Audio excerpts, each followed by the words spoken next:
महाराष्ट्रात निवडणुकीची धामधूम सुरू झाली आहे। राज्याच्या वेगवेगळ्या पक्षांना आतापासूनच विधानसभेचे वेध लागले आहेत।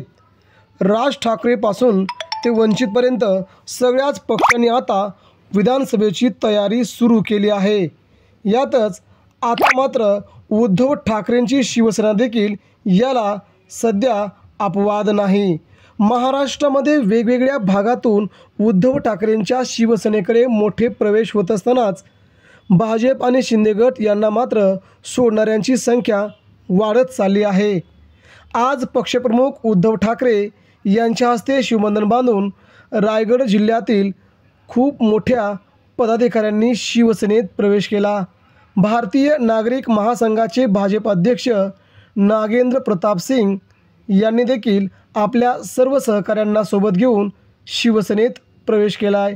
उपाध्यक्ष भूपेंद्र कुमार सिंग, राष्ट्रीय एकता संघाचे राष्ट्रीय अध्यक्ष बाबू आर के सिंग, सचिव पंकज श्रीवास्तव, जवळजवळ संपूर्ण उत्तर भारतीय संघटनाच आता ठाकरेंच्या दिमतीला मुंबई उपनगरामध्ये आता धावून आली आहे।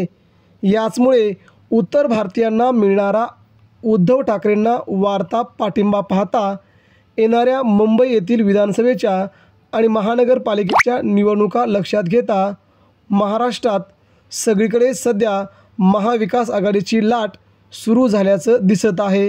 याचा फटका विधानसभेला फडणवीस यांच्यासह शिंदे यांनाही बसू शकतो।